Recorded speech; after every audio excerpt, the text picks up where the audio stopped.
Good evening, everybody. I'd like to call to order the Wednesday, June 5th, 2019 Ames Planning and Zoning Commission meeting. Introduction of commission members. Ruth Holstrom. Carol Spencer. Doug Regaller. Anupreet Minhas. Move on to the agenda. Any motion? Move to approve. Second. Oh, Go ahead. I can second. It's been moved and seconded. All in favor? Aye. Aye. Opposed, same sign. All right. On item 4, we've got the minutes from the May 15th meeting. Any additions or corrections to those? I'd move approval. I'll second. All right. All those in favor? Aye. Aye. Aye. Should I abstain? Since I'm not, you can abstain. One abstention. Opposed, same sign. Motion carries. Item 5, public forum gives the opportunity for anyone in the audience to discuss anything that's not on the agenda. If they choose to do so, seeing none, moving on to item 6, the rezone for 3315 South Riverside Drive.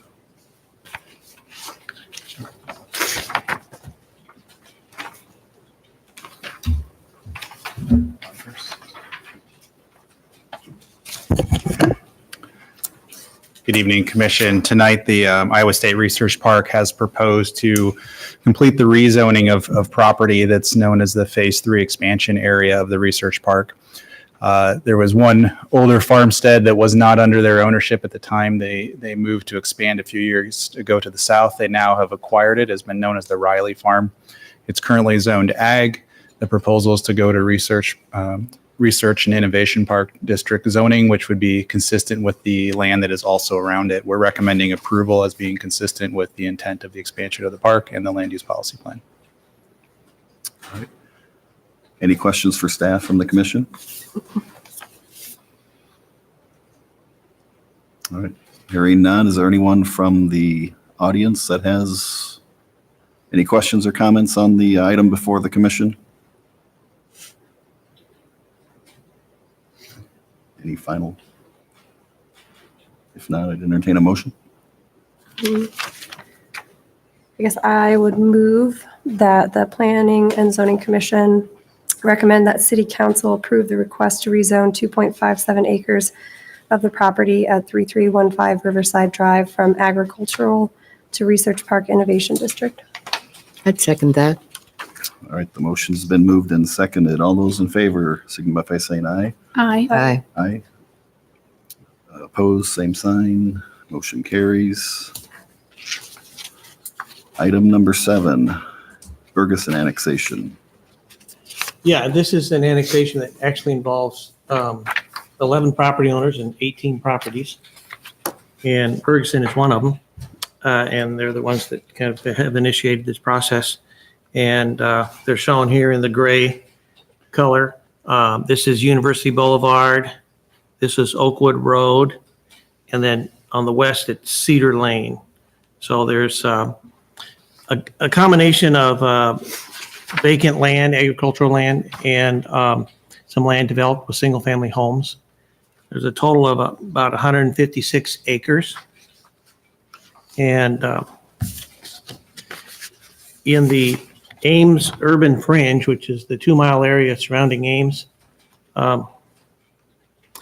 it is shown as this yellow color here. It's urban residential, which is land that's planned by the city to eventually be annexed into the city. And those are our areas for future growth as the city expands. And then the beyond that, this lighter green color is agricultural and farm service. And that would not be land that would be annexed into the city. At least we don't see it as that at this time. And that's under the control of Story County.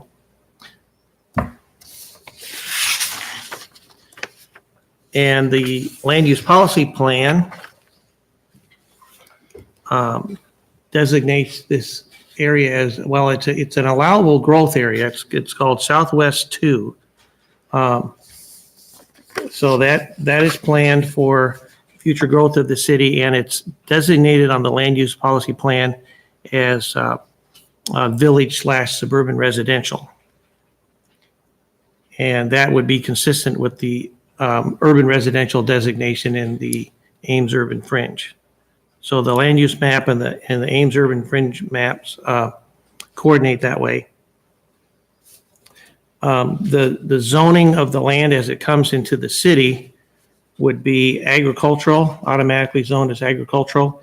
And then at the time of development, there'd be rezoning that would be required for development, which we would see as being residential. And so we don't have a rezoning application as of yet, but the land first has to come into the city before that can happen.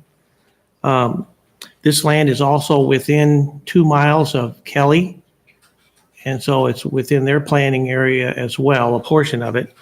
And because of that, the City Development Board, which is a board of the state of Iowa, has to review this also. So after you have your review, then it goes to the city council and they vote whether to approve it or deny it.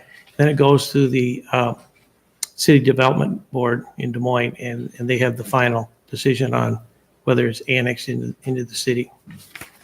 And it is 100% voluntary annexation. So all of the 18 properties I was showing you, it's all those property owners have agreed to, they've signed a petition and submitted to the city requesting annexation voluntarily, not involuntarily as if the city were to require it. So they all want to come into the city. And so since it's an area that's planned for growth by the city on our land use policy plan and in the urban fringe, we believe the annexation is consistent with our adopted plans and we would recommend approval. All right, thanks for the report. Any questions from the commission? Need just a little clarification, Ray. Could you talk a little bit on what the process and timeline is typically for these sorts of annexations for the annexed property to come in compliance with the sanitary sewer services of the city? Because I believe most of these might be on a septic system. The timeline for, The timeline and the process, is it proactive? Is it just at the time of when new development happens, or how would it work out in the future? from this point? Yes. Yeah. From the time that the properties are annexed, Mhm. how does the sanitary sewer service Oh, the come in compliance with the city's providing it requirements? with water and sewer? Okay. That's probably going to the properties that have single-family homes, up to the single-family homeowners, likely that they would request connection to the city water system and sanitary sewer. And in some cases, it will require extensions. Right now, they're served with water by Xenia. And so as they come into the city, they would have to work that out with Xenia and then go on to city water. And the area that they want to develop, that's agricultural land now, the water and sewer would be extended at the time of development. So at this point, it is voluntary. Well, sort of. So state law is what we follow, which requires or allows for someone to stay on a septic system until such time as there is sanitary sewer available within 200 feet of the home and the system needs to be replaced. So you can do maintenance on your system, but you can't replace it or install a new one if you're within 200 feet of a sanitary sewer. So it's following state law. We don't proactively mandate that someone gets off the system. Thank you. So would there have to be a buyout negotiated with Xenia for this entire property? Part of the area is not within Xenia's territory, but a substantial amount of it is. We might have some disagreements maybe with the exact boundary with Xenia, and that would have to be worked through by the property owner. And Xenia is how it's been handled in the past. We don't have a way of negotiating really for an individual owner to do that. Ultimately, the city is party to an agreement. Xenia has to transfer territory to the city, so we do have to agree to receive it. But we have not been really making the final deal on how that's transferred and what if any payment amount is due.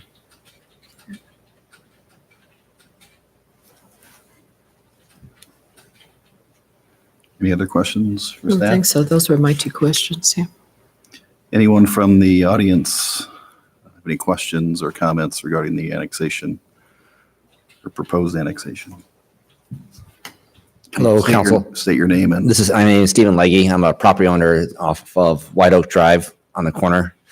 I just want to first state I am absolutely for the annexation of this. I believe it's a great addition to the neighborhood down there, and I'd love to see the growth happen, especially in this area, because I personally feel this is an amazing neighborhood for small families in Ames. My only concern is, and I know this, as Ray did a great job explaining to me before the meeting, the long-term plan for this being so wide open, making sure that we don't affect the the young families or the individual family homes long-term. We keep this we don't let this become a high density or a large apartment building type area, because we do have a very nice neighborhood started there. So if there's any way in the future we can keep an eye on that, but I know that's not at this point right now. So, but again, absolutely for this and look forward to hopefully you guys approving it. Thank you. Thanks.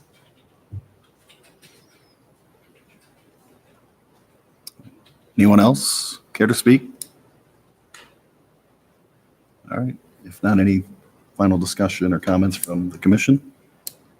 Could you, for sake of audience and people who might be watching this at home, could you speak a little bit to the zoning piece on how it comes in, and at what point does the city give input on what happens with the lots that are annexed?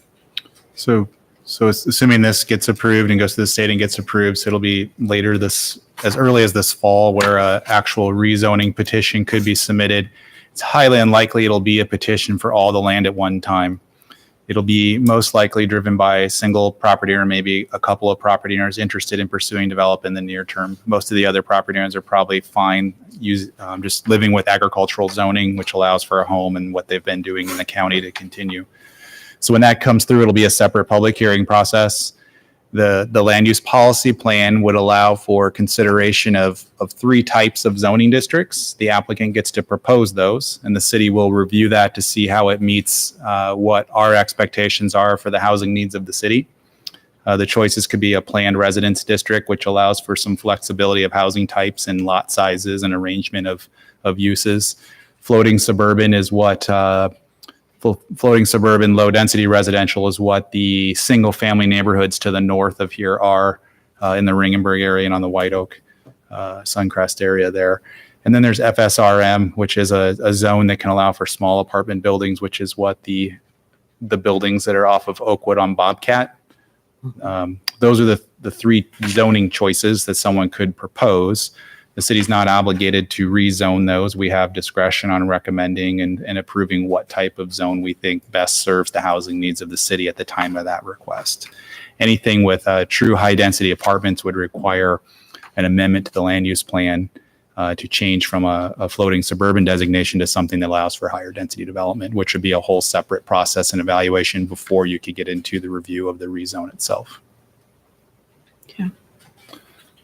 In the past, we've identified an expectation that this would not be an area that we would be looking for high density housing. It would be an area that we think the land use policy plan options are suitable for the area, and they would meet our current housing needs to choose from those. That's not binding, but that was our recommendation about 3 years ago when we looked at the area in the Village Park subdivision that did include some apartments. All right. Any further discussion? If not, I would entertain a motion. I'd move that the Planning and Zoning Commission recommend that the City Council approve the request to annex approximately 156 gross acres, generally located south of the current city limits between University Boulevard, 530th Avenue, and Cedar Lane in Washington Township in Story County, by finding that the proposed annexation is consistent with the land use policy plan, urban fringe plan. It's been moved. Anyone care to second? I'll second. All right, the motion's been moved and seconded. All those in favor signify by saying aye. Aye. Aye. Aye. Opposed, same sign. Motion carries. All right. Thank you, everybody. Staff comments? I do not have any staff comments tonight. Any comments from commission or questions? I just have one. Any update on the downtown redevelopment that we talked about some time ago? There has not been any formal submittals. There's still conversations going on about different ideas that are in the area of the Lincoln Way downtown gateway zoning area, but there's nothing been submitted at this point. All right. If there's nothing else, I'd accept the motion to adjourn. Motion to adjourn. We're adjourned.